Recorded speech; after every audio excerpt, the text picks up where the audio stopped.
Bismillahirrahmanirrahim. Innal hamdalillah nahmaduhu wa nasta'inuhu wa nastaghfiruh wa na'udzu billahi min shururi anfusina wa min sayyiati a'malina. Man yahdihillahu fala mudilla lahu wa man yudlil fala hadiya lahu. وأشهد أن لا إله إلا الله وحده لا شريك له وأشهد أن محمدا عبده ورسوله يا أيها الذين آمنوا اتقوا الله حق تقاته ولا تموتن إلا وأنتم مسلمون أما بعد فإن خير الحديث كتاب الله. Sesungguhnya sebaik-baik perkataan adalah kitabullah. Wa khairul hadiyi hadiyu Muhammadin sallallahu alaihi wasallam, dan sebaik-baik pertunjuk adalah pertunjuk Nabi Muhammad sallallahu alaihi wasallam. Wa syarrul umuri muhdatsatuha, seburuk-buruk perkara adalah yang diada-adakan. Fa inna kulla muhdatsatin bid'atun, dan setiap perkara yang diada-adakan itu adalah bid'ah. Wa kulla bid'atin dhalalah, dan setiap bid'ah itu adalah kesesatan. Wa kullu dhalalatin finnar, dan setiap kesesatan itu tempatnya adalah di dalam neraka.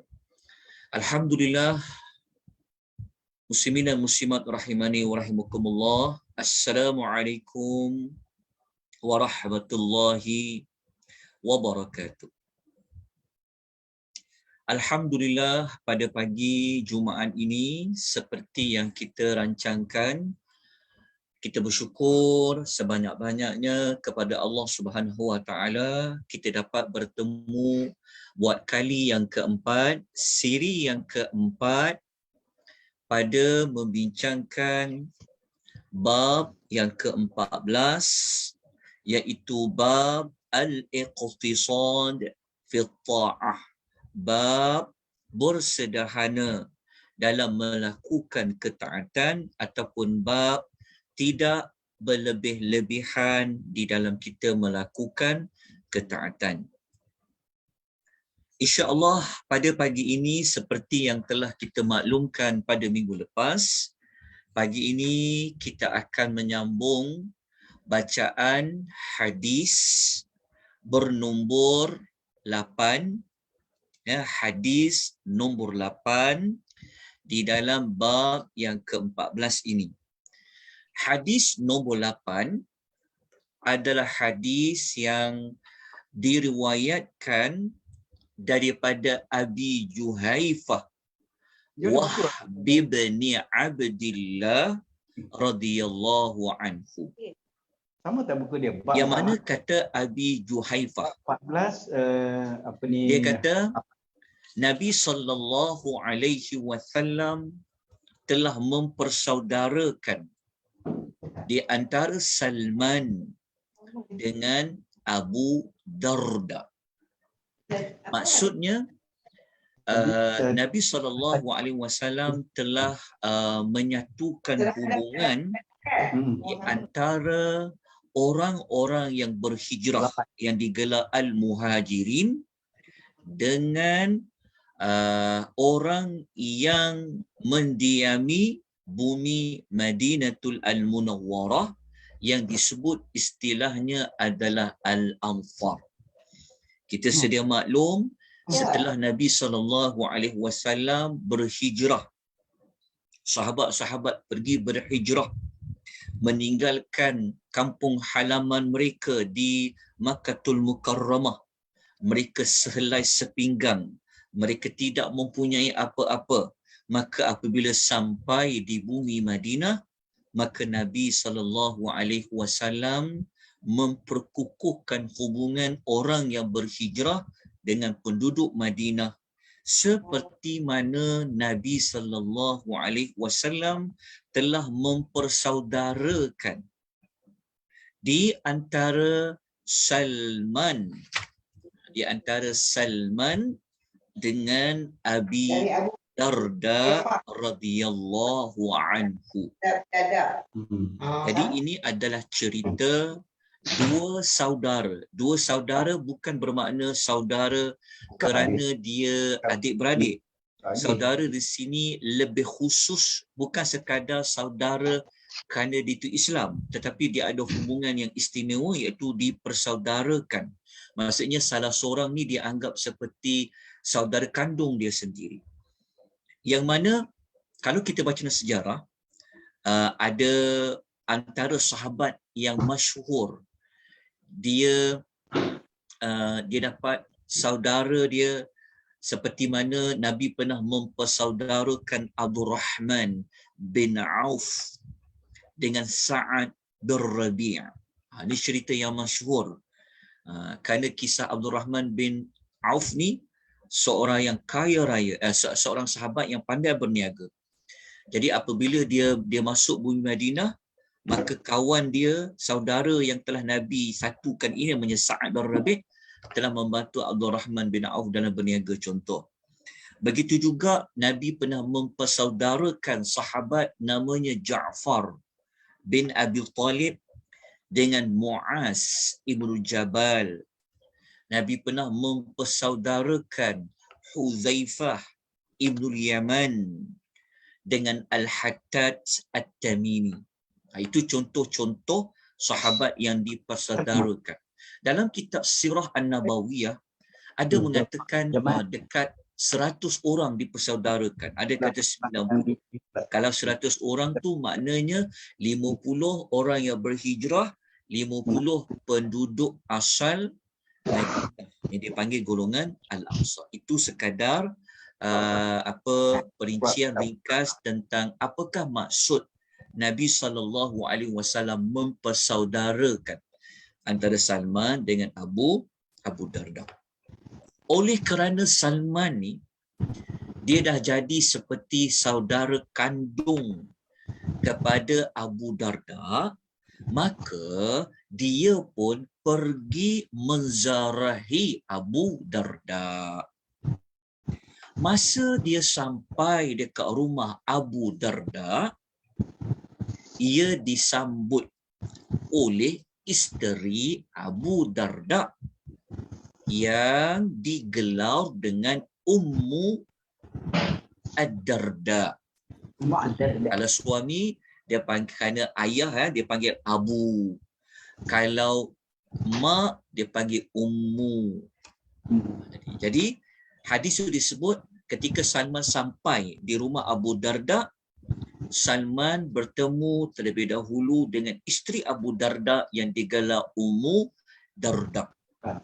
Ketika Salman masuk ke rumah Abu Darda, dia melihat penampilan isteri Abu Darda ni, iaitu Ummu Darda ni, dalam keadaan mutabadzilatan.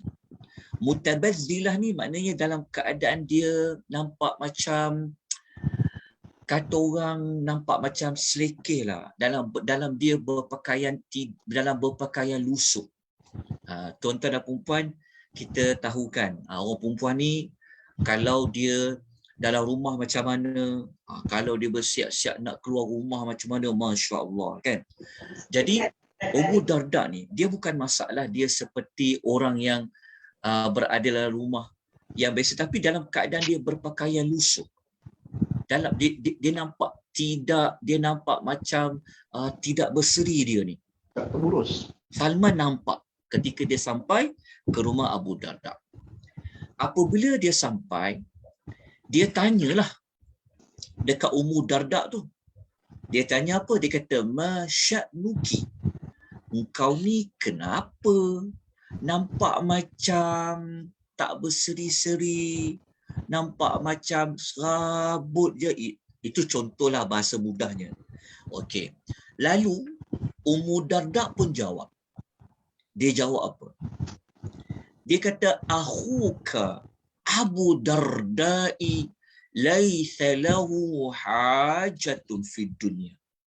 Ummu Darda pun dia jawablah soalan Salman tadi. Dia pun kata, saudara engkau Abu Darda. Maknanya dia cakap suami dia tu tidak ada keinginan langsung kepada dunia.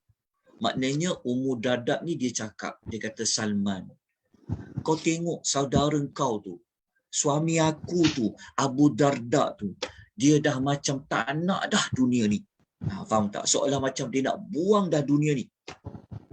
Okay. Jadi Salman, setelah dia dapat info seperti itu, maka dia buat apa? Dia pergilah jumpa, bertemu dengan Abu Darda. Apabila dia jumpa Abu Darda, kerana Salman ini adalah saudara dia, bahkan tetamu dia, Abu Darda buat apa?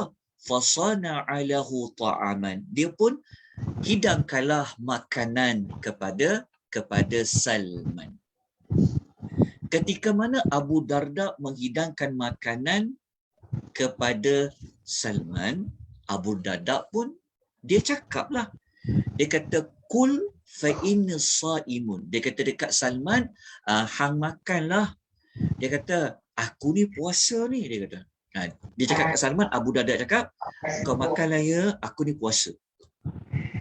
Maka Salman, setelah dia tahu info daripada isteri Abu Darda tadi tu, lepas tu dalam keadaan Abu Darda tak nak makan bersama dengan dia kerana dia guna alasan dia puasa sunat, maka Salman pun dia cakap lah, dia tegur lah, dia cakap, ma ana biakili hatta ta'kula.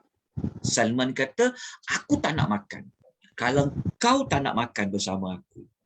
Maksudnya Salman ni dia minta kepada Abu Darda supaya apa? Buka puasa tu. Kalau kau tak buka puasa, kalau kau tak makan bersama dengan aku tak nak makan. Okey. Okey.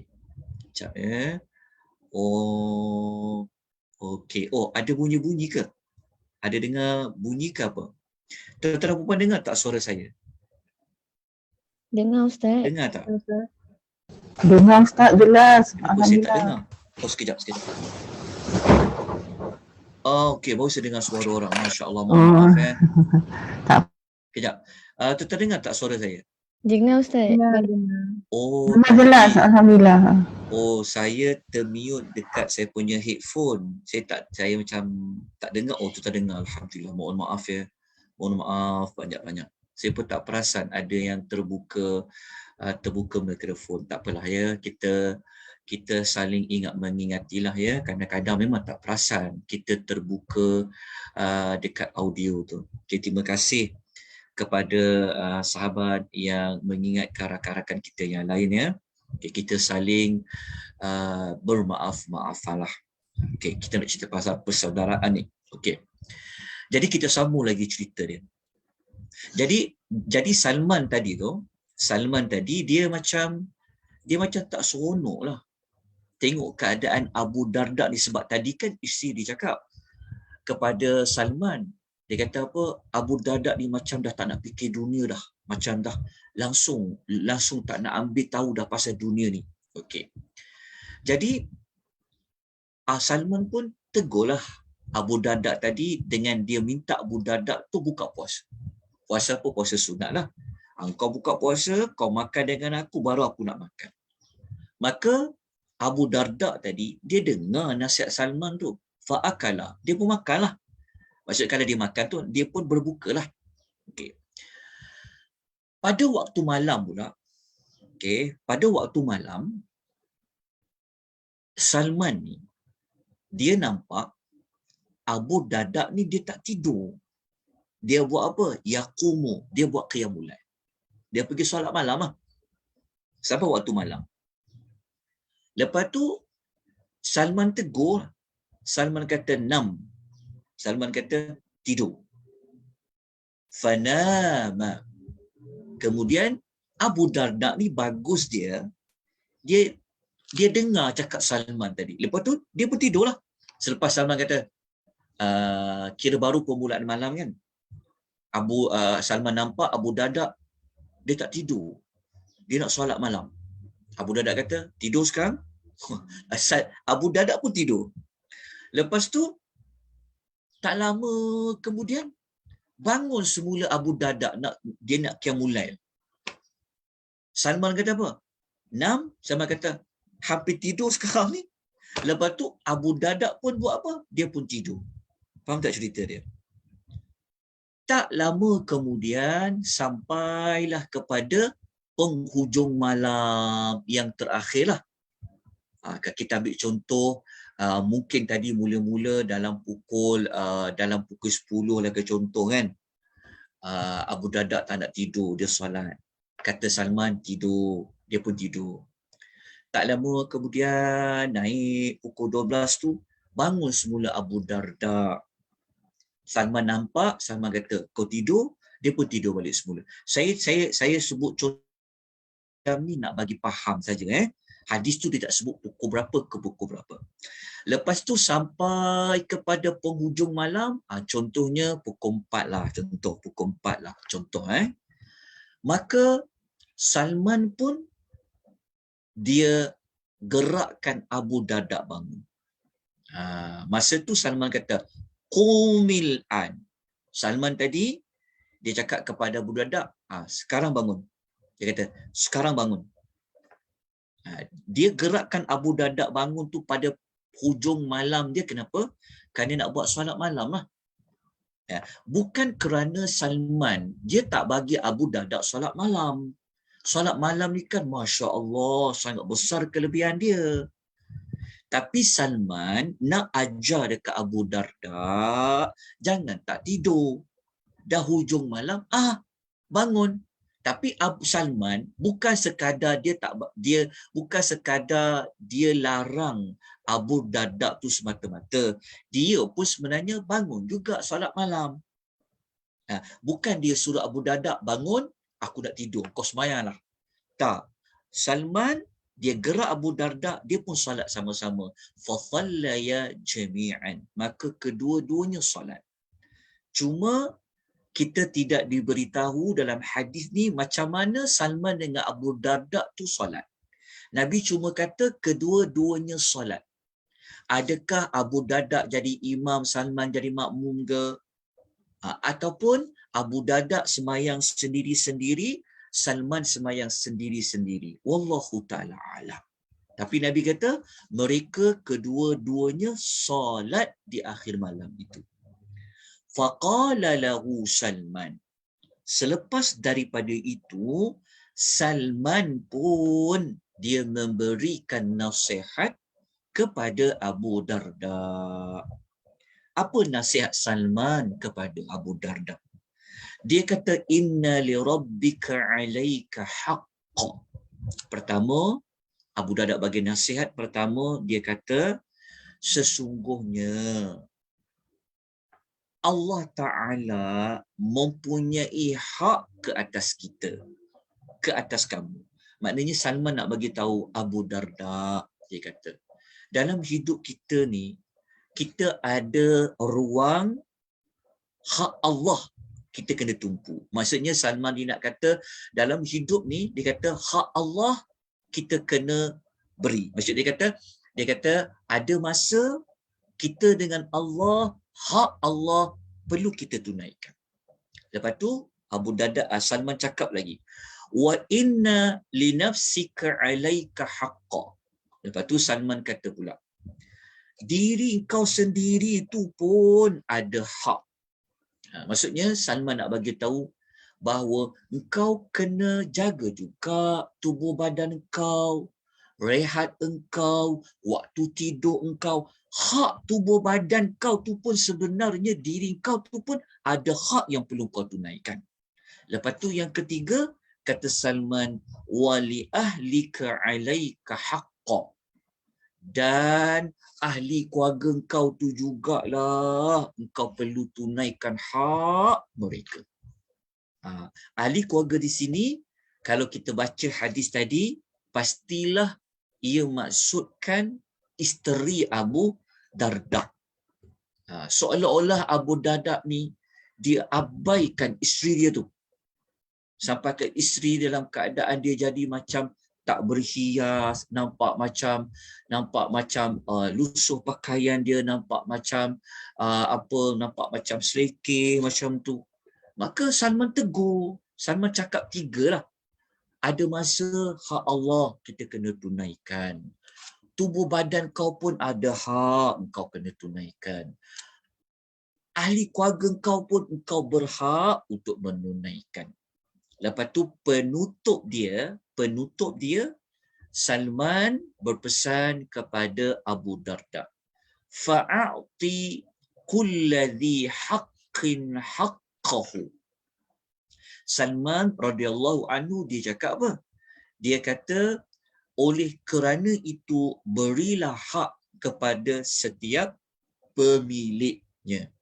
Maknanya Salman kata, setiap 3 tadi tu kau kena bagi hak dia. Kalau sampai masa hak Allah, kau kena tunaikan. Kalau sampai masa hak diri kau sendiri, kau pun kena tunaikan. Kalau sampai masa hak isteri kau kena tunaikan. Bukan Salman kata, engkau dengan Allah je kau kena tumpu. Tak ada. Salman pesan, setiap hak-hak tersebut engkau perlu tunaikan. Kalau contoh waktu malam, bukan Allah Ta'ala minta kita solat malam sampai tak tidur. Tak ada. Hak tubuh badan perlu rehat, perlu tidur.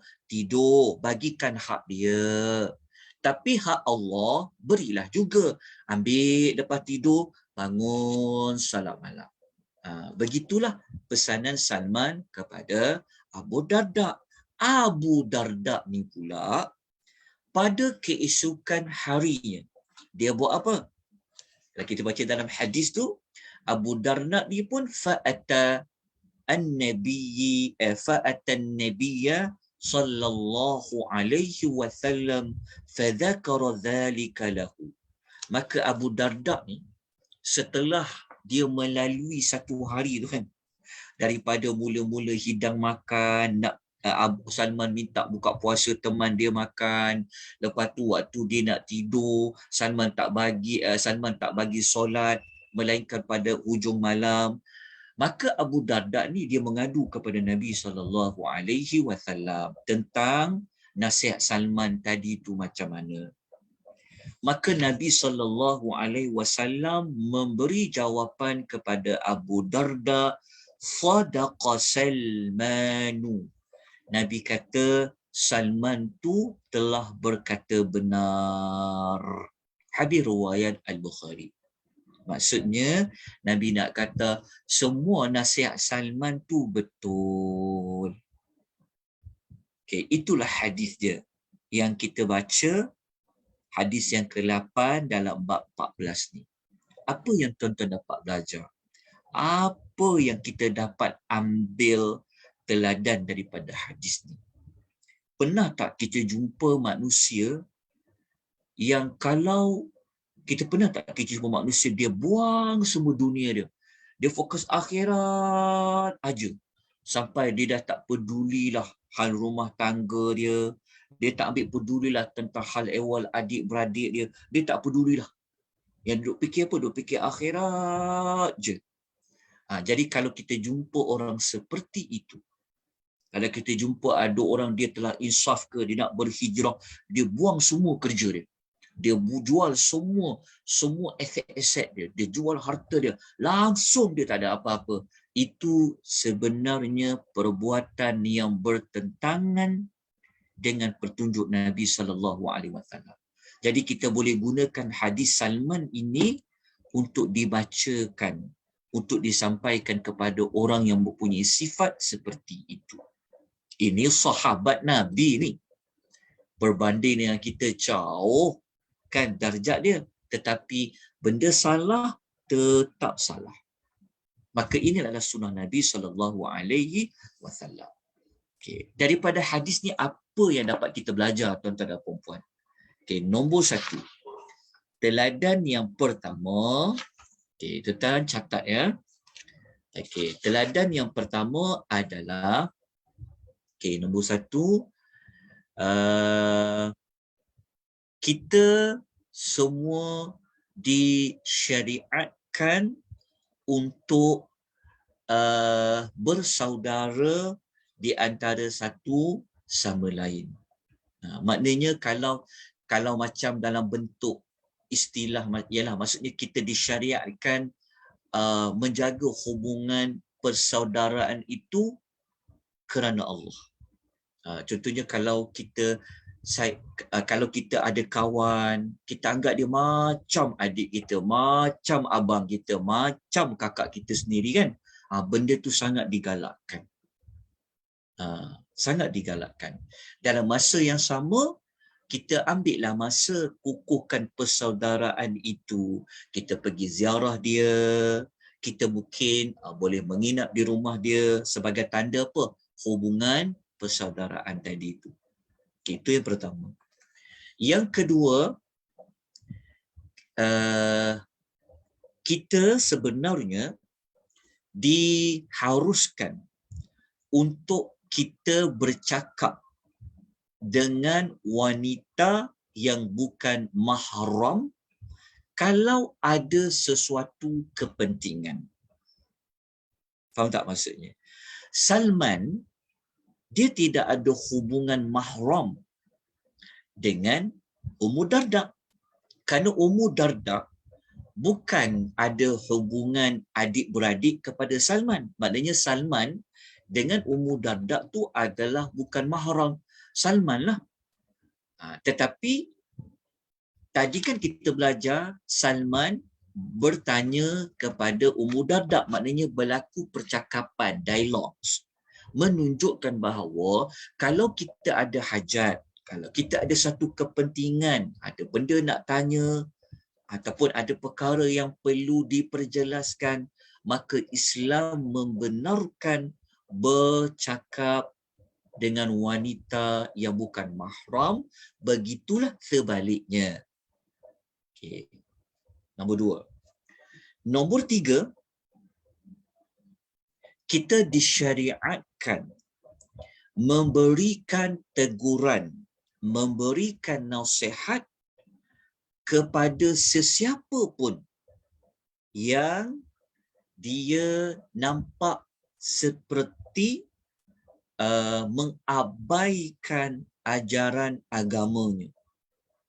Kita disyariatkan untuk kita memberi teguran, memberi nasihat, memberi peringatan kepada mana-mana manusia yang kita dapati amalan dia, kehidupan dia bertentangan dengan cara Islam, bertentangan dengan petunjuk dan sunnah Rasulullah sallallahu alaihi wasallam. Yang keempat, kita dapat belajar dekat sini kan, kenapa Salman dia tak bagi Abu Darda tu sembahyang malam awal-awal malam?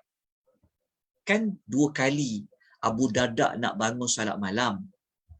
Kali ketiga baru Abu Darda salat. Kenapa Salman kata tidur? Lepas tu kali kedua dia kata tidur.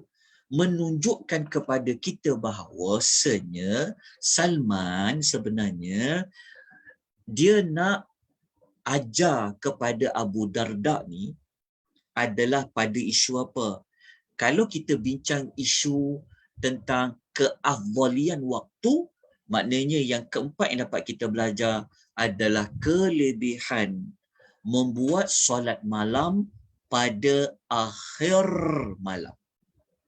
Kelebihan, keutamaan melakukan solat malam pada hujung malam. Maksudnya kita boleh buat awal malam, kita boleh buat tengah malam, kita boleh buat penghujung malam. Kenapa Salman dia gerakkan Abu Darda bangun pada penghujung malam? Menunjukkan kepada kita bahawasanya ada keutamaan, kelebihan apabila bangun di hujung malam. Okey. Jelas ya? Okey. Kita terus kepada yang kelima. Yang kelima, hak isteri, hak ahli keluarga perlulah ditunaikan dengan sebaik-baiknya oleh suaminya. Termasuklah hubungan badan. Faham tak maksudnya? Jangan sampai nak fokus kepada dunia sampai tak tunaikan hak isteri. Hak isteri tu hak yang dalam agama lah.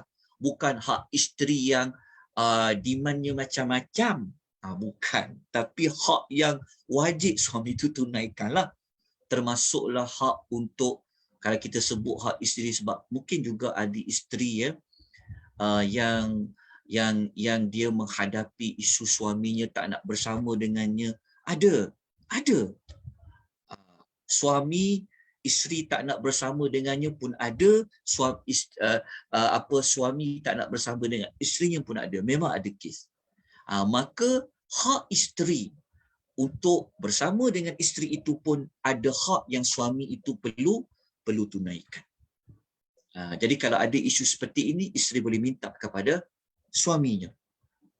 Jangan fikir akhirat je, jangan keluar 3 hari, 4 hari, 5 hari ataupun pergi dakwah, pergi buat kerja sebagainya kan, sampai dia lupa hak isteri. Tak boleh juga. Dalam agama bukan itu ajaran dia. Okey, kemudian yang keenam. Okey. Secara tak langsung menunjukkan bahawa perempuan ni disyariatkan untuk berhias kepada suaminya. Faham tak? Kan tadi Salman dia nampak Ummu Darda macam serikit je, nampak macam tak berseri-seri kan. Ummu Darda dia jawab Abu Darda tu yang langsung nak tinggal dunia. Jadi secara tak langsung menunjukkan bahawasanya isteri ni pun dia kena berhias untuk suaminya. Jadi tak bolehlah kalau dekat luar, Masya Allah, macam ratu nampak. Cantik, macam model kadang-kadang tu. Kadang-kadang nampak macam tak kenal dah. Tapi dalam rumah, Masya Allah, Allah je lah yang tahu. Jadi jangan macam tu. Ya, dalam masa yang sama, suami pun kenalah kemas, kenalah smart-smart. Jangan tak nak keluar, sikat rambut belah tepi. Minyak rambut lagi tu, nampak tu minyak rambut tu, Masya Allah. Kan? Tapi dalam rumah, Masya Allah, dengan kain pelekatnya, dengan baju tak pakainya, dahsyat. Tu pun tak boleh juga. Faham tak maksud dia? Kena sama-sama. Okay. Kemudian yang ketujuh, kita dapat belajar apa? Kalau puasa sunat, kita boleh membatalkan puasa sunat itu. Boleh. Boleh.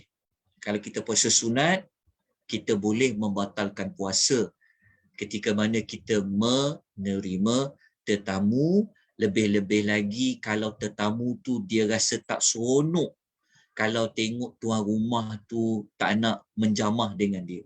Betul, kalau tuan-tuan pergi rumah orang pun, kalau kita bertamu ke rumah orang, hatta rumah adik-adik kita pun, kalau kita dihidang makan kan, kalau tengok tuan rumah tu tak nak makan dengan kita, kita pun segan juga, walaupun perut lapar ni, sedap ni.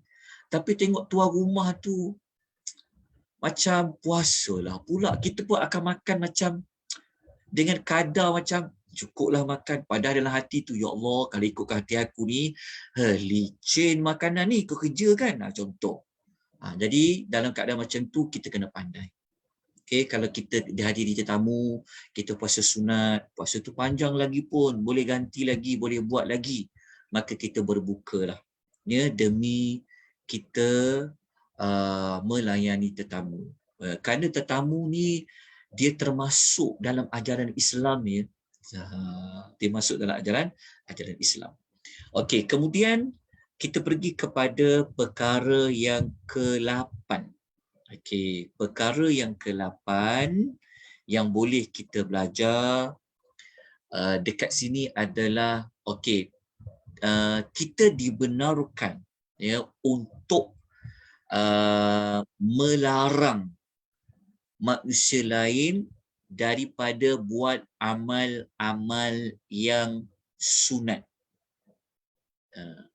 Kalau kita melarang orang lain buat amal sunat, sekiranya jika amalan sunat yang orang tu buat menyebabkan nanti mendatangkan mudarat ke, menyebabkan nanti timbul fitnah ke, menyebabkan timbulnya perkara-perkara wajib yang diabaikan, maka kita boleh melarang orang itu daripada dia melakukan ibadat sunat. Contoh, jelas kat situ. Okey, kemudian yang ke-9 yang kita dapat belajar dekat sini, inilah yang kita nak kaitkan dengan tajuk kita bab ke-14 ni. Kita dilarang ya membebankan diri dengan berlebih-lebihan dalam kita beribadat. Sampai tak nak tidur. Seperti mana Abu Darda. Jadi tidurlah sampai hujung malam. Waktu bangun malam solat. Macam tu juga berpuasa sampai tidak mahu berbuka dan sebaliknya. Maka kita dalam bab ke-14 ni, kisah Abu Darda ni, saya rasa tuan-tuan pun akan lebih jelaskan tentang inilah kisah tajuk jangan berlebih-lebihan dalam melakukan ketaatan sehingga mengabaikan orang-orang lain termasuk tubuh badan. Itu pun tak boleh. Jadi kita dapat Islam ni masya-Allah ya. Satu, apabila dia agama yang disyaratkan oleh Allah, pasti ada kebaikan. Islam bukan agama yang hanya memberi tumpuan kepada ritual semata-mata, tetapi Islam menjaga hubungan dengan manusia yang lain, termasuk hak tubuh badan.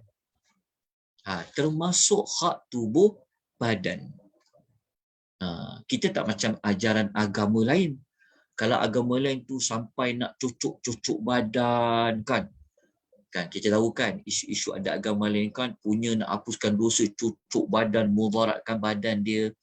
Itu sebenarnya bukanlah ajaran yang bagus. Kita dalam Islam jaga kesihatan tu termasuk dalam agama. Cukup rehat termasuk dalam agama.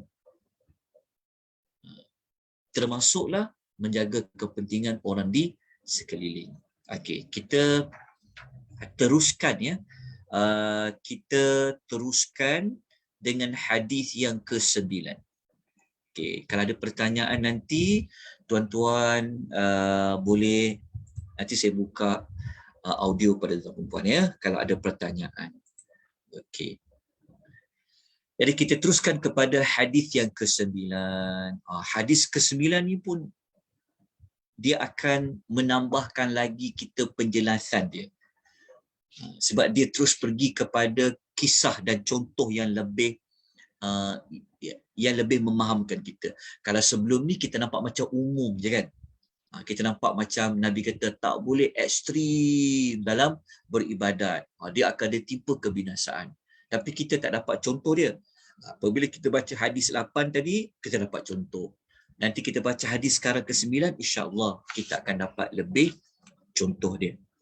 Okey, hadis yang ke-9 ni adalah hadis yang diriwayatkan daripada Abi Muhammad Abdullah bin Amr bin Al-As radhiyallahu anhuma. Okey, Amr Al-As, Amr bin Al-As, nama dia ataupun gelaran dia Abi Muhammad. Dia kata macam, kita terus pergi pada terjemahan hadis ya. Okey, jadi siapa-siapa yang ada kitab Riyadhus Shalihin tolong buka sekarang hadis nombor 9. Hadis nombor 9. Mungkin kelas yang akan datang saya akan paparkanlah ya hadis dengan terjemahan dia supaya tuan-tuan dan perempuan lebih fokus melihat kepada hadis yang dipaparkan. Baik. Hadis ni ceritanya macam ni. Abu Muhammad ni iaitu Abdullah bin Amr al-As radhiyallahu anhu. Kejap Okey, ada bertanya soalan tu nanti pasal puasa sepanjang hari bulan Rejab Syaban. Jawapan tu ada pada hadis 9. Jadi kita nak tengok jawapan. Kita nak dapatkan persoalan. Adakah kita boleh berpuasa penuh 1 bulan Rajab, berpuasa penuh 1 bulan Syaban? Ramadan memang kena puasa penuh lah. Tapi kalau Rajab dengan Syaban, ada orang dia puasa penuh 30 hari campur dengan Ramadan. Adakah perbuatan itu ada petunjuk dari Nabi SAW? Jadi kita baca hadis ni.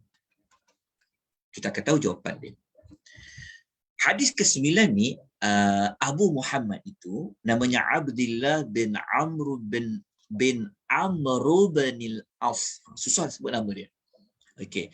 Dia ni pernah, sahabat ini dia pernah cerita, maksudnya pernah berlaku kepada dia. Dia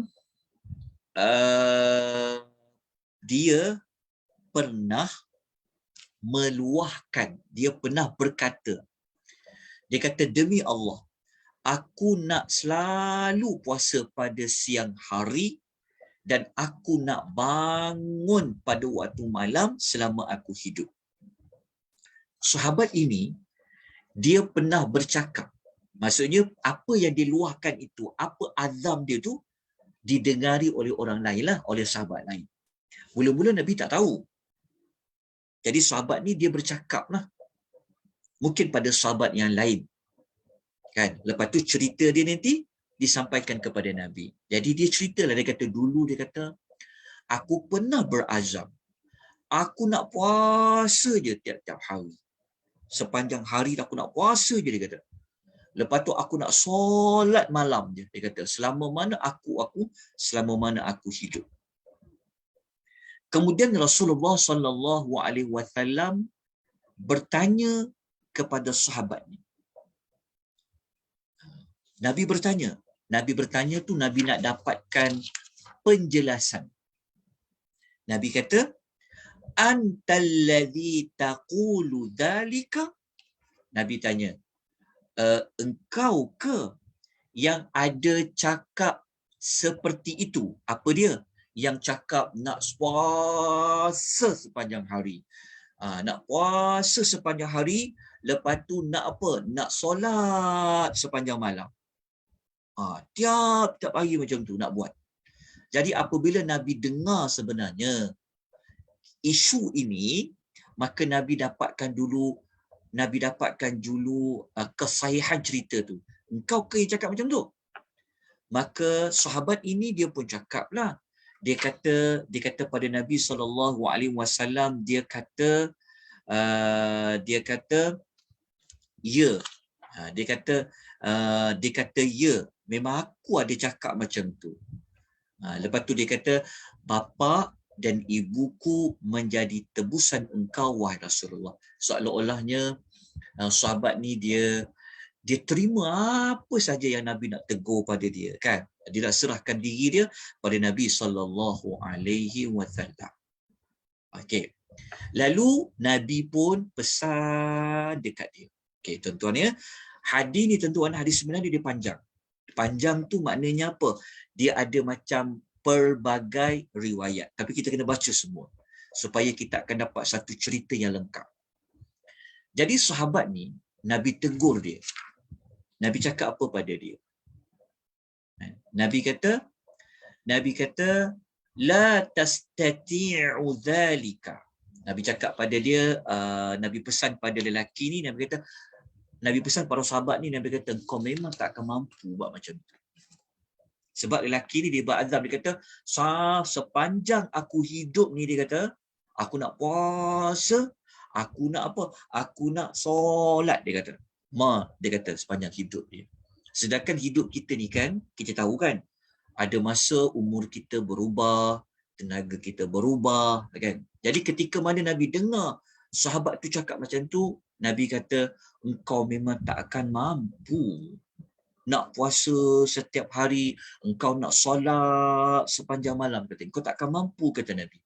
Lepas tu Nabi kata, fasum wa aftir. Nabi kata puasa dan berbuka. Puasa dan berbuka. Maksudnya sahabat tadi ni dia nak puasa tiap-tiap hari. Tengok ini jawapan dia tentang puasa Rejab dengan puasa Syaban juga. Okey. Tapi kena dengar keseluruhan hadis tu. Nabi kata kau kena puasa, dan Nabi kata ada masa kau puasa, ada masa kau berbuka. Lepas tu Nabi cakap lagi. Nabi kata wanam waqum.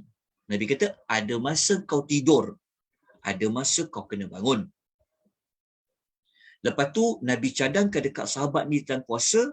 Nabi kata wasum min syahri thalathata ayyamin.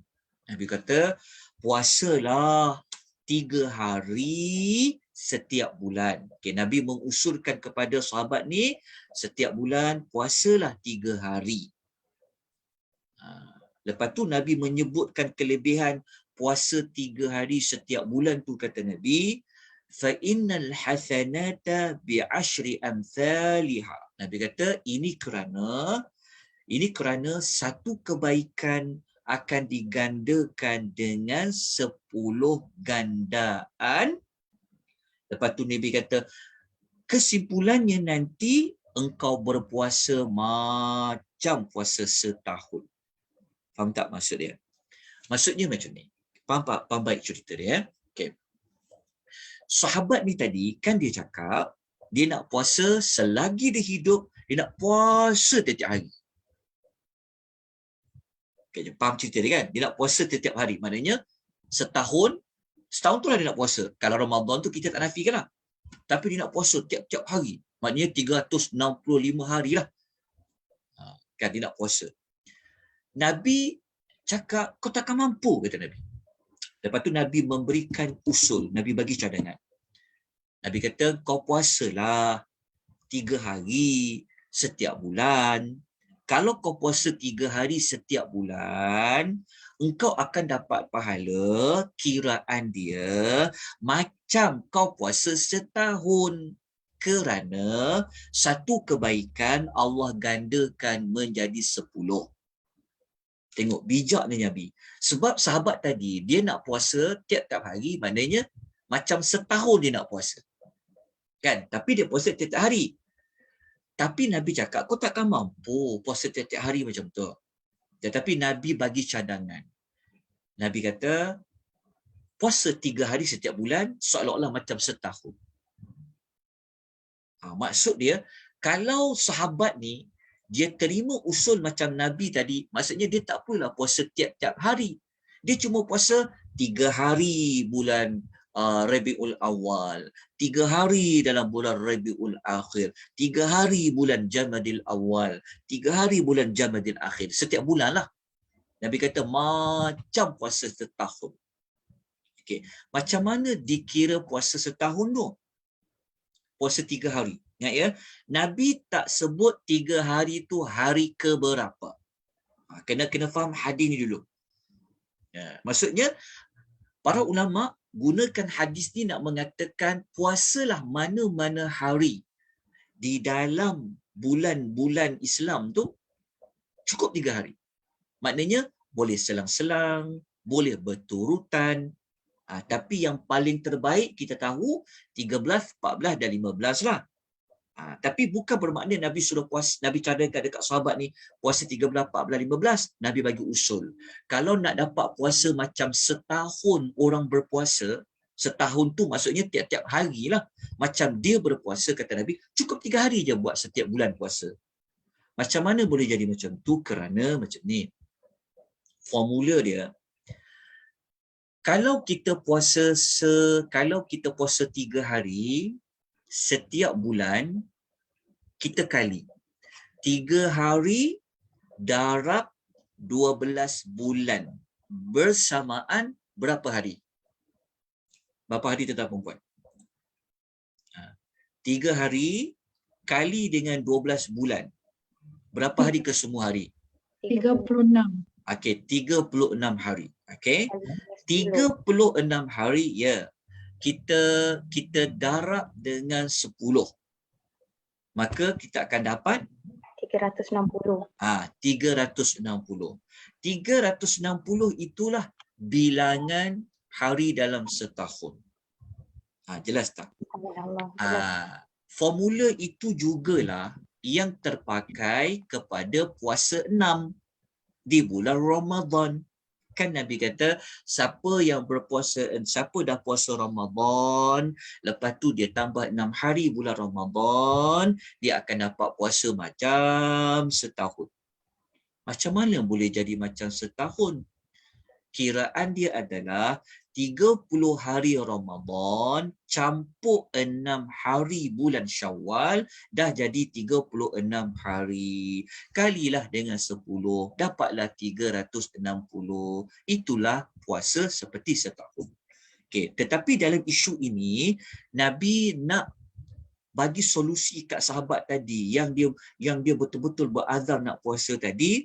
Tiap-tiap hari macam setahun, Nabi tukar dia dengan teknik lain, puasa 3 hari. Setiap bulan. Engkau akan dapat pahala macam orang puasa setahun. Okey. Lepas tu Nabi SAW berpesan lagi kepada sahabat ni. Okey, tapi sebelum tu sahabat ni dia jawab, dia bagi respon daripada cadangan Nabi puasa 3 hari tu. Dia kata apa? Dia kata pada Nabi SAW, dia kata, fa inni utiqu afdala min dhalika. Dia kata pada Nabi SAW, dia kata, ya Rasulullah, aku mampu lagi. Maksudnya, aku mampu puasa lebih banyak daripada 3 hari setiap bulan tu. Maksudnya, dia minta pada Nabi, sebenarnya kata, aku mampu puasa lebih daripada 3 hari lagi. Maksudnya, dia nak minta pada Nabi nak puasa lebih daripada 3 hari. Lalu apa jawapan Nabi? Nabi kata, fasum yauma wa aftiru yaumaini. Cadangan kedua. Nabi SAW cadang kepada sahabat ni. Nabi kata, yang kedua kata Nabi, engkau puasa 1 hari, engkau berbuka 2 hari. Faham tak? Nabi kata, 1 hari kau puasa, 2 hari kau jangan puasa. Macam tu buat. Maksud kan? Puasa sehari, berbuka 2 hari. Maksudnya hari keempat baru puasa balik. Kan? Maksudnya hari pertama puasa, hari kedua, ketiga kau tak payah puasa. Hari keempat puasa, hari kelima, keenam kau tak payah puasa. Hari ketujuh puasa. Hari ke-8, ke-9 kau berbuka. Itu cadangan Nabi SAW yang kedua. Maka apa jawapan sahabat ini? Dia cakap pada Nabi SAW lagi. Dia kata begini. Dia kata pada Nabi SAW, dia kata fa inni utiqu afdala min dhalika. Dia cakap pada Nabi, aku larat lagi nak puasa lebih pada tu. Maknanya dia kata maknanya dia nak puasa lebih banyak lagi. Dia tak setuju dengan cadangan kedua tadi. Sebab apa? Sebab dia kata aku mampu lagi buat. Dia kata. Lepas tu Nabi bagi cadangan ketiga. Nabi bagi cadangan ketiga ni sebab dia cakap dia mampu lagi puasa lebih. Nabi kata apa? Nabi kata fasum yauma wa aftir yauma. Nabi kata kalau macam tu, 1 hari kau puasa, 1 hari kau jangan puasa. 1 hari kau puasa, 1 hari kau jangan puasa. Maksudnya selang-seli dalam tempoh 1 hari. Isnin puasa, Selasa jangan puasa. Rabu puasa, Khamis jangan puasa. Itu contohlah kalau kita ikut kiraan 1 hari tu. Bukan menafikan puasa Isnin Khamis ya. Kita ambil contoh kalau orang nak buat puasa dia gini macam 1 hari puasa, 1 hari buka, 1 hari puasa, 1 hari buka. Itu usul Nabi, cadangan Nabi. Lepas tu Nabi kata, kalau kau puasa satu hari puasa, satu hari buka, kata Nabi, itulah puasa Nabi Allah Daud alaihi wassalatu wassalam, wa huwa a'dalu siyam. Nabi kata, kalau kau puasa satu hari buka, satu hari puasa, kau puasa macam Nabi Daud. Dan puasa Nabi Daud itulah, kata Nabi sallallahu alaihi wasallam, adalah puasa yang paling seimbang. Dalam riwayat lain, Nabi kata itulah puasa yang paling afdal. Itulah puasa yang paling afdal. Tengok ya, mula-mula Nabi kata, kalau kau puasa sehari buka, sehari tak berbuka, sehari kau puasa, sehari kau berbuka, kata Nabi, itulah cara puasa Nabi Daud. Cara puasa Nabi Daud ini adalah puasa yang paling seimbang. Seimbang tu maksudnya ada masa puasa, ada masa buka. Lepas tu kata Nabi dalam lafaz lain, Nabi kata itulah puasa yang paling afdal. Paling terbaik. Okey. Lepas tu sahabat ni, adakah dia setuju? Usul Nabi yang ketiga tu, dia jawab sekali lagi. Dia kata apa? Aku mampu lagi puasa. Maksud dia usul ketiga ni, kalau kita bahagi hari, seolah-olah Nabi kata 15 hari kau puasa, 15 hari kau jangan puasa. Laki ni kata apa? Aku nak lebih lagi, aku mampu buat lebih lagi. Maka Nabi, ada tak Nabi bagi usul keempat? Ada tak Nabi bagi usul keempat? Nabi mengatakan bahawa la afdala min dhalika. Nabi kata tak ada lagi cara puasa yang lebih baik daripada itu. Faham tak? Maksudnya tidak ada usul keempat yang mencadangkan kita puasa lebih baik daripada puasa Nabi Daud. Nabi Daud. Maksudnya, kalau kita nak pilih puasa yang terbaik, puasalah berbentuk satu hari puasa, satu hari berbuka. Menunjukkan kepada kita, walaupun sahabat ni dia minta nak tambah lagi, tapi Nabi usulkan apa? Jangan lebih daripada itu. Maknanya, kenapa Nabi tak usulkan puasa penuh? Wallahu ta'ala a'lam, tak jumpa lagi hadis sunnah Nabi yang Nabi puasa penuh 30 hari. Kecuali Ramadan lah. Ramadan tu tak nafikan. Puasa sunat. Bahkan Nabi kata paling afdal puasa Nabi Daud. Kecuali kita fahamlah puasa pada bulan Rajab, dia termasuk bulan-bulan haram. Nabi memang banyak puasa. Kalau puasa bulan Syaban, okey. Tetapi adakah Nabi puasa penuh? Rajab 30 hari penuh, Syaban 30 hari penuh. Hadis cuma kata Nabi paling banyak. Bukan bermakna menunjukkan Nabi puasa 30 hari penuh. Kalau puasa penuh 30 hari itu wujud, kenapa Nabi tak cadang kepada sahabat ini? Kenapa Nabi kata paling tinggi sekali puasa, sehari buka, sehari puasa? Ya. Jadi, saya wallahu ta'ala alam tentang orang yang berpuasa penuh Rajab hingga bulan Syaban. Ingat ya, bukan kita nak tolak ibadat puasa tu, tapi cara berpuasa secara penuh tu. Kita merujuk kepada hadis yang mana. Kalau kita baca hadis ni, puasa paling terbaik puasa Nabi Daud alaihi wassalatu wassalam. Kemudian dalam riwayat lain, Nabi sallallahu alaihi wasallam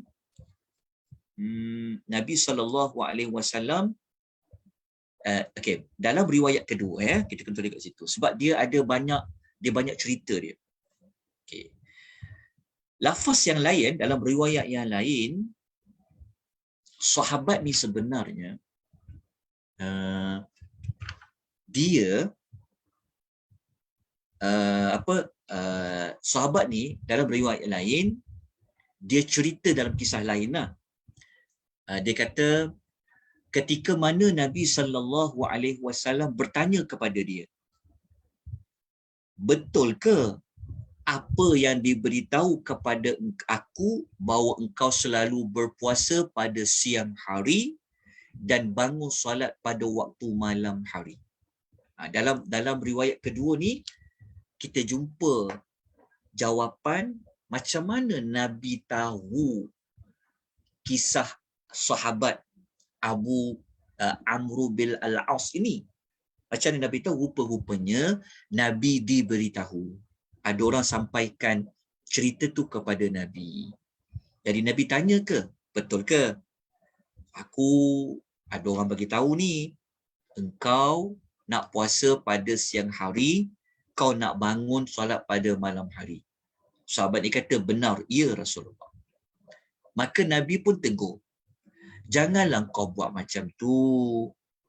Kalau kau berpuasa, berbukalah.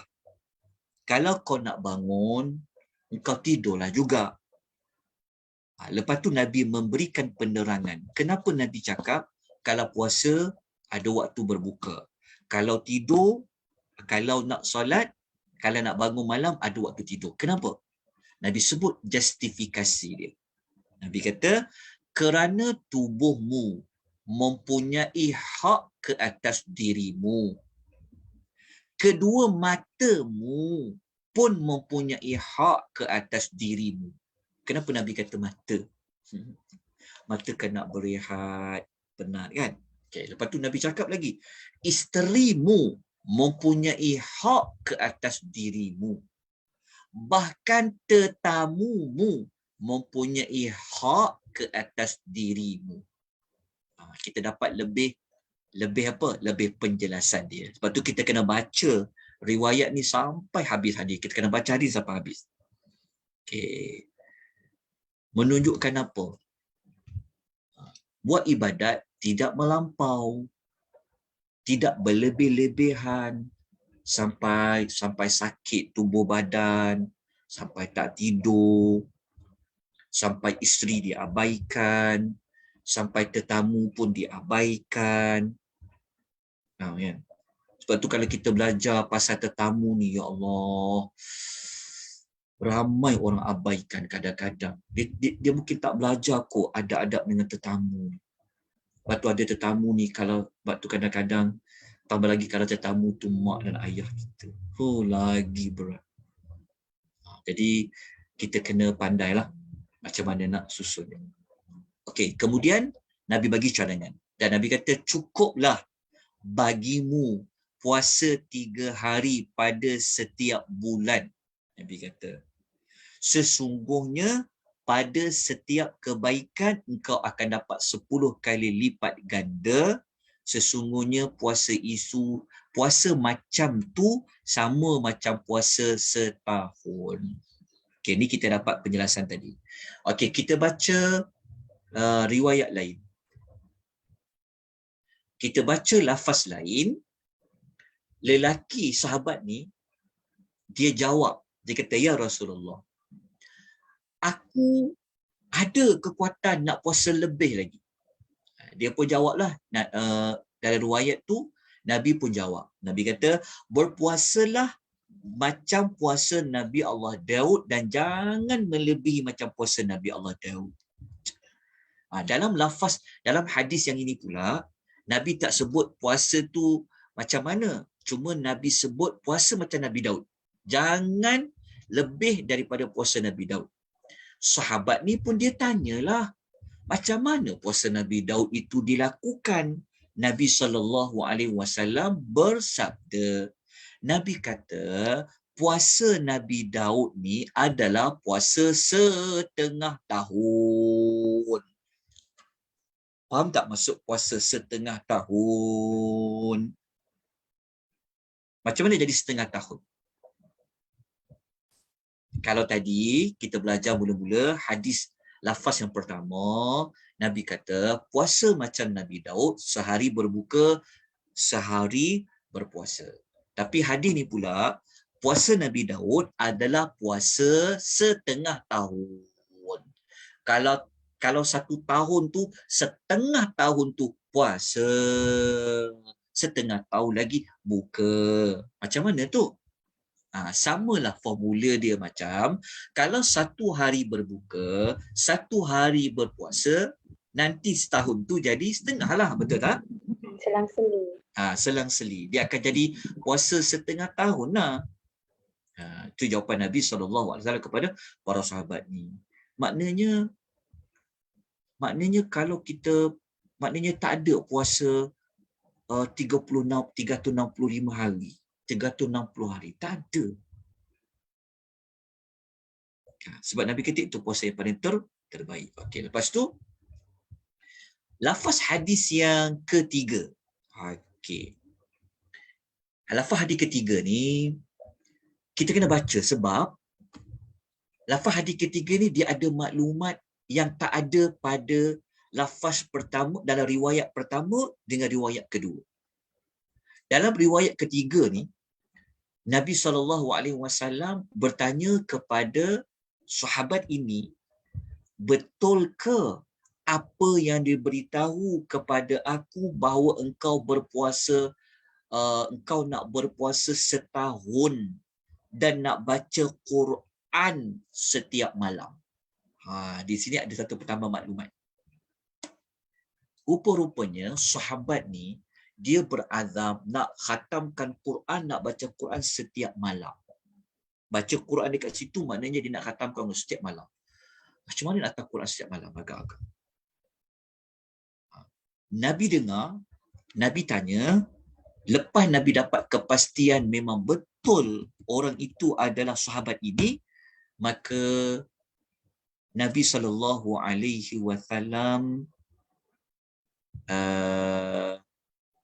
bertanyalah. Okey. Sahabat ni dia jawab apa tak?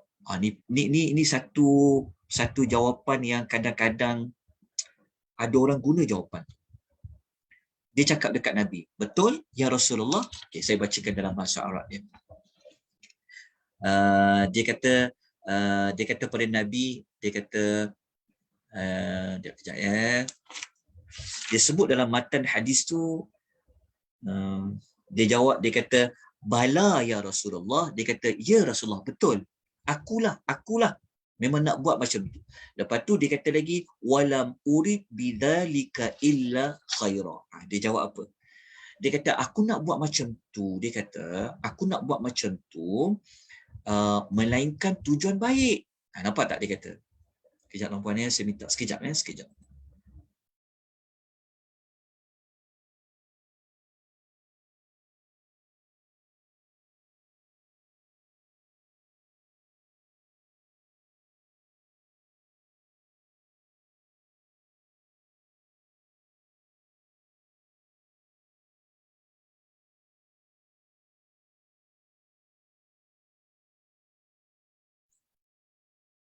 Okey, kita lanjutkan sekejap. Kita dekat pukul 12, tak sedar. Dia tak habis lagi ni. Okay, kita habiskan ni dulu sikit. Okey.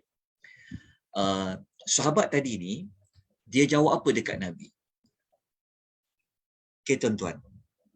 Orang yang baca Al-Quran setiap malam nak khatam, bagus ke tak bagus? Baguslah pasal dia baca Quran kan? Sahabat ni jawab, aku nak baca Quran setiap malam tu. Aku nak puasa. Dia kata, aku nak baca Quran setiap malam. Aku nak puasa sepanjang tahun. Tiap-tiap hari aku nak puasa tu. Aku buat macam tu bukan nak buat apa, kan aku nak buat kebaikan. Nampak tak sahabat tu jawab? Sebab itu tuan-tuan dan puan-puan ya, dalam agama jangan dilihat kepada objektif dia buat kebaikan. Alah, benda baik. Tak apalah, bukan buat apa pun benda baik. Sahabat jawab, ya, benda baik. Tapi adakah Nabi setuju jawapan itu? Nabi SAW memberi nasihat kepada dia. Ini menunjukkan bahawa walaupun sesuatu itu dari sudut pandang kita baik, tapi kita kena melihat sudut pandang agama pula. Adakah baik bagi kita baik pada Allah dan Rasul? Baik pada kita, adakah perkara itu ada dicontohi? Adakah disuruhi oleh Rasulullah sallallahu alaihi wasallam? Nampak tak, kadang-kadang kita tegur orang, kita kata, kenapa buat ibadat macam ni? Kan, kenapa buat ibadat seperti ini? Orang jawab apa? Lah, saya buat benda baik, saya bukan buat apa pun. Baik bagi kita belum tentu baik bagi Allah dan Rasul. Sebab tu dalam buat perkara ibadat, kita kena tahu dulu. Aku nak buat seperti ini. Aku nak baca ayat ini, surah ini, nak buat solat ini, nak buat zikir ini, pada waktu ini, waktu ini, waktu ini. Kalau ditanya dari sudut logika, dia baca Quran, tak salah pun. Dia nak baca zikir, tak salah pun. Dia nak berselawat, tak salah pun. Dia nak puasa, tak salah pun. Benda baik, betul tak? Tak ada orang kata puasa tu buat benda mungkar. Tak ada orang kata buat zikir tu mungkar. Tak ada orang kata baca Quran tu mungkar. Tetapi, adakah kita buat?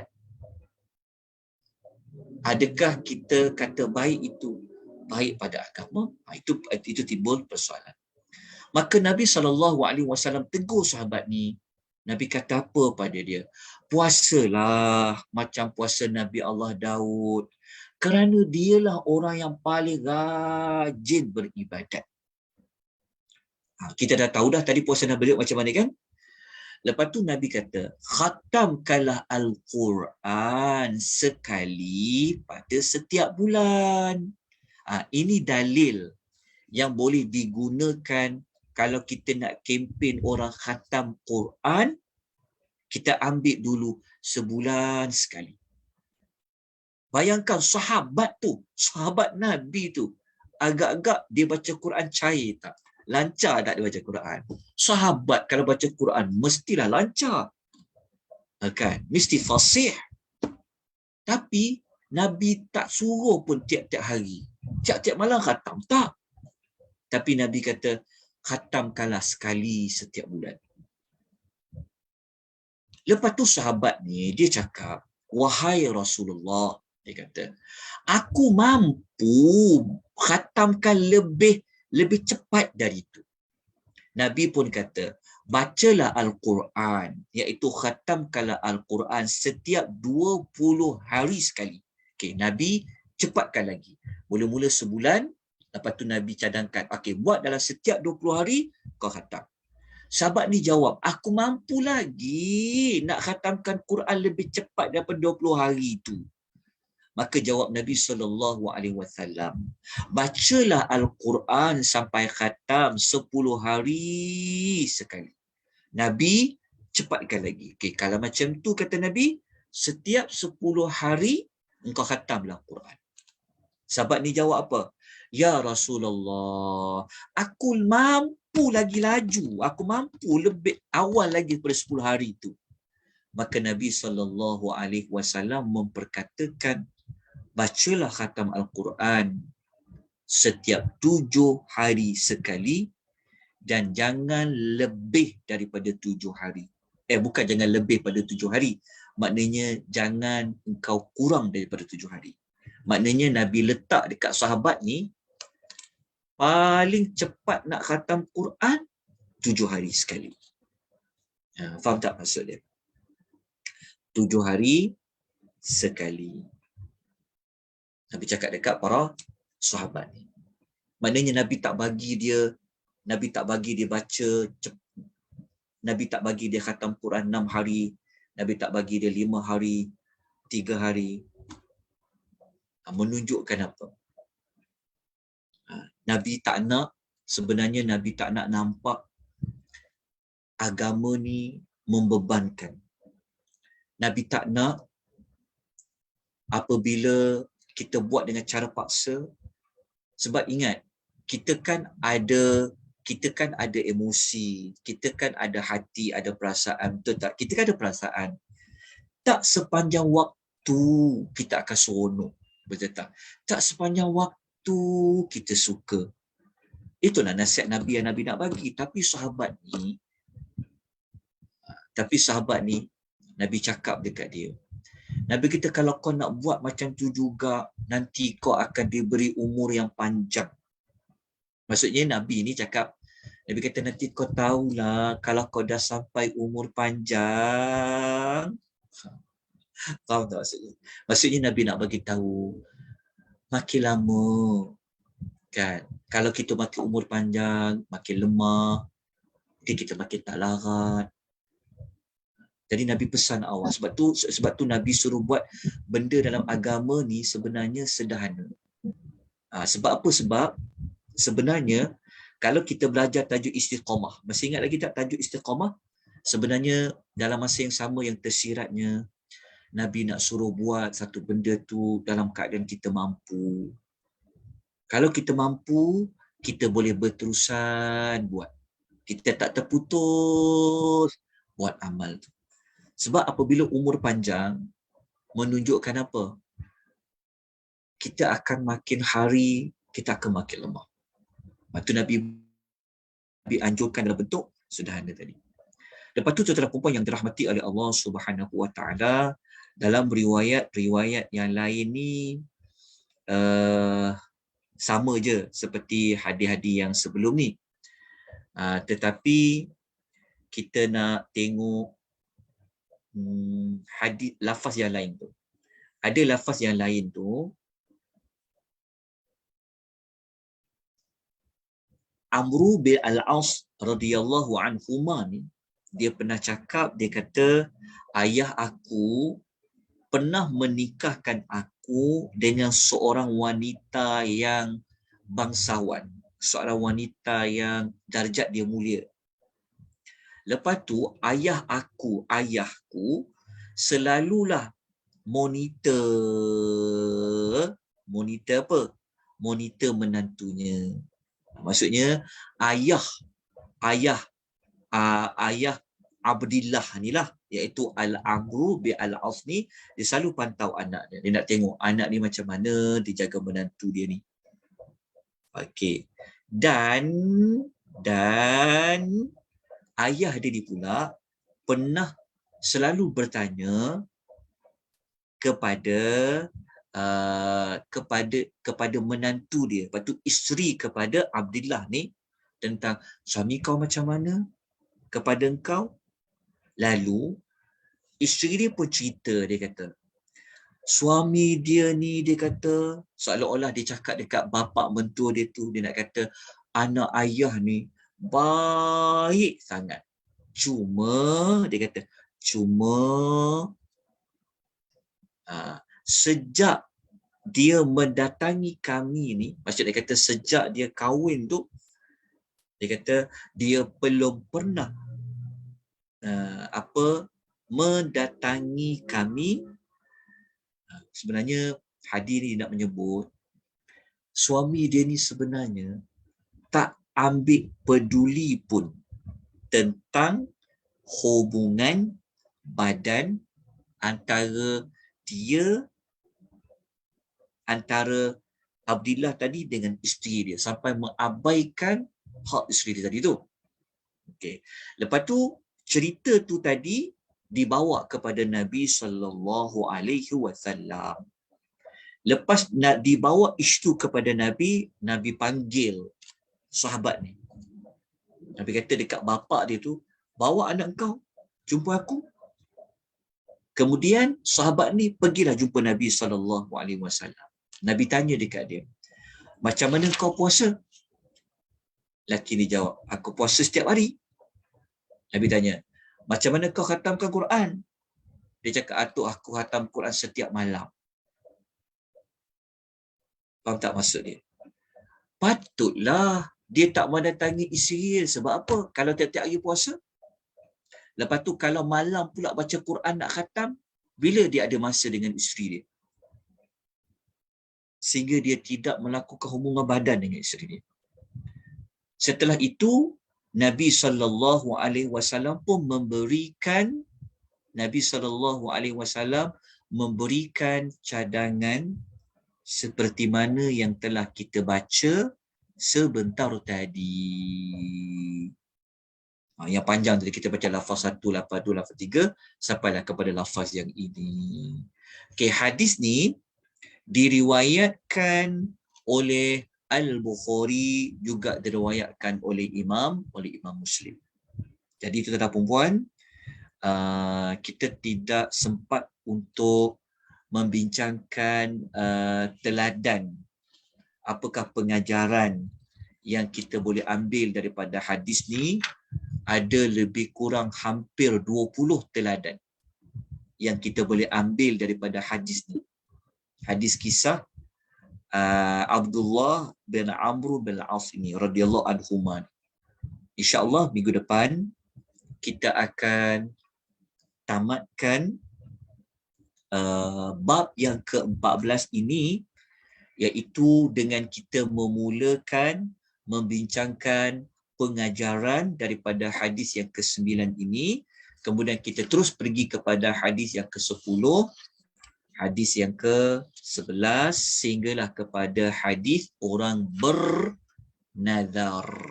Ke-10 sampai hadis yang ke-11 lah, kisah orang yang bernazar. InsyaAllah pada minggu hadapan.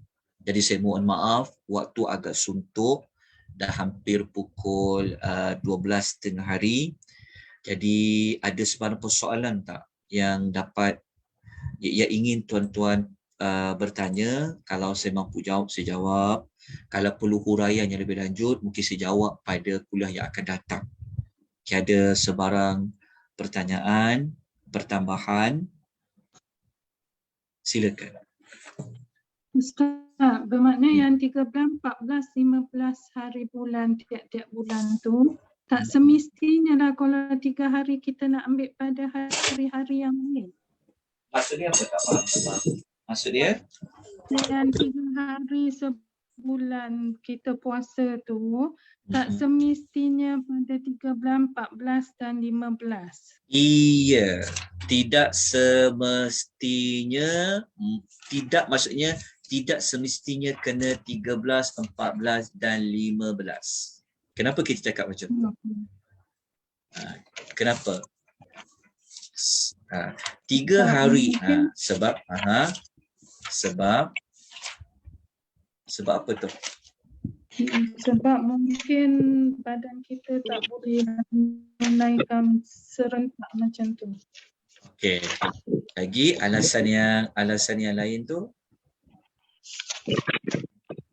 Kalau macam itu Allah tak berlaku adil lah, kalau sebab kadang-kadang wanita tak boleh datang period, kadang-kadang 15, 16, 13, 14, 15. Kalau ditentukan setiap 13, 14, 15, ada juga yang wanita yang tak boleh buat. Okey, begini. Ya, okey. Pertama, kita kena faham dulu. Berpuasa 3 hari setiap bulan adalah tuntutan sunnah Rasulullah SAW. Pegang tu dulu ya, 3 hari. So, puasa 3 hari setiap bulan itu, kita kena ambil kesemua hadis yang kaitan dengan puasa 3 hari setiap bulan. Ada hadis yang Nabi sebut secara umum. Nabi tak spesifik hari, Nabi tak sebut secara berturutan. Nabi sebut umum. Macam kita baca hadis tadi itu. Jelas ya? Okey. Dan ada hadis Nabi SAW menyebutkan Nabi suruh kita berpuasa pada hari-hari putih. Okey. Kalau siapa ada kitab Riyadhus Salihin, kitab yang sama kita gunakan, nanti tolong rujuk bab 230. Rujuk bab 230 nanti akan jumpa bab dituntut berpuasa 3 hari setiap bulan. Tu nama tajuk bab tu.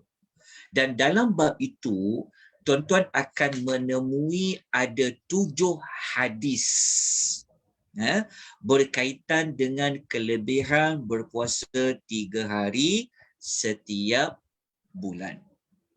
Okey, 3 hadis tu. Daripada 7 hadis tersebut, ada hadis yang sebut puasa 3 hari setiap bulan secara umum. Ada hadis sebut Nabi memerintahkan berpuasa pada hari-hari putih. Hari-hari putih tu, dalam hadis riwayat Abu Dawud, Nabi menyebutkan hari putih tu adalah 13, 14 dan 15 hari bulan. Okey, 13, 14, 15 ia dinamakan hari putih. 13, 14, 15 Nabi katakan dia adalah hari putih. Maksudnya 13, 14, 15 3 hari, betul. Lepas tu keutamaan berpuasa pada hari-hari putih itu, Nabi tidak pernah meninggalkan puasa itu ketika mana Nabi tak musafir ke Nabi puasa musafir. Okey. Selepas digabungkan semua hadis itu, para ulama membuat kesimpulannya bahawasanya seperti mana kata Al-Imam An-Nawawi rahimahullah, wal afdalu, dan yang lebih afdal, saumuha fil ayyamil bidhi, iaitu berpuasa pada hari putih. Maknanya kalau kita nak puasa 3 hari setiap bulan, okey, kalau kita nak dapat yang paling afdal, puasalah 13, 14 dan 15 setiap bulan. Itu paling afdal. Apabila sebut paling afdal, bukan bermaksud tak boleh puasa pada hari-hari lain. Kena faham. Lebih afdal tu maksudnya yang terbaik. Ini membawa maksud kalau kita nak puasa minggu pertama sehari, minggu kedua sehari, minggu ketiga sehari pun tercapai pada maksud berpuasa 3 hari setiap bulan. Tetapi kalau nak lebih gandaan pahala puasanya, maka puasalah pada 3 hari berturut-turut tadi. 13, 14 dan 15. Itulah jawapannya. Bukan bermaksud mesti. Perkataan mesti tu kena dibuang. Ditukar dengan perkataan afdal. Kena faham macam tu. Jelas ya? Wallahu ta'ala. Okey, kita ada soalan lain? Kalau tak ada, kita ada pertanyaan lain ke? Ustaz, Ya. Saya nak tanya kalau Rasulullah telah larang kita mengkhatamkan dalam masa 1 bulan tu kan, apa benda tu yang dalam masa kurang daripada 7 hari tu. Tapi kita dengar dalam riwayat macam Imam Syafi'i dalam 1 hari bulan Ramadan puasa khatam 2 kali. Tu macam mana tu bila sudah ada larangan tetapi orang yang terbilang dalam tu mereportkan, bukan dia seorang, banyak lagi lah yang tera-tera ulama-ulama tu dia orang mengkhatamkan dalam masa 1 hari. Macam mana Ustaz? Okey. Dia begini. Yang pertama, kalau kita baca riwayat sahabat tadi, Nabi bagi limit paling cepat 7 hari. Okey. Tapi kalau kita nak lebih penjelasan, sebenarnya ada riwayat lain yang Nabi sebut paling cepat 3 hari. Sebenarnya bukan 7, ada 3. Tapi sebab kita baca riwayat yang kisah sahabat tadi, Nabi sebut 7. Tapi ada riwayat lain dia panggil, dia sebut 3. Okey, bagaimana pula dengan kisah-kisah para ulama pada bulan Ramadan? Kena beza macam ni. Bulan Ramadan hanyalah sebulan daripada 12 bulan. Betul tak? Menunjukkan bahawa ibadat nak cepatkan khatam tu bukanlah menjadi kebiasaan setiap hari. Faham tak? Berbeza. Untuk setiap hari dengan setiap bulan berbeza dengan 1 bulan saja. Maksudnya sebab Ramadan ni bulan Quran. So dia seolah-olah membawa maksud ada pengecualian dia. Seperti ada pengecualian dia di situ. Cuma kena faham tak? Maksudnya yang salafus soleh buat macam 3 hari khatam tu. Kan contoh. Bahkan ada kata lebih cepat kan. Mereka buat tu kerana pada bulan Ramadan je. Pada bulan Ramadan saja, kerana bulan Ramadan ni adalah bulan Quran. Kena faham kat situ. Bukan dia buat bulan Syawal pun cepat 1 hari setiap malam, bulan tak. Dia hanya fokus pada bulan Ramadan saja. Faham tak maksudnya? Maksudnya ibadat itu dia ada pengecualian dia apabila pada bulan Ramadan. Yang kedua, kalau kita baca ulasan kalau kita baca ulasan Al-Imam Nawawi dalam kitab At-Tibyan fi Adabil Hamalatil Quran, beliau mengatakan kalau yang baca tu orang yang pakar, maka ia dibenarkan untuk membacanya dengan laju lah. Sebab tu kalau baca Quran ni dia ada teknik-teknik dia, ada baca tartil, ada baca tadwir, ada baca secara laju.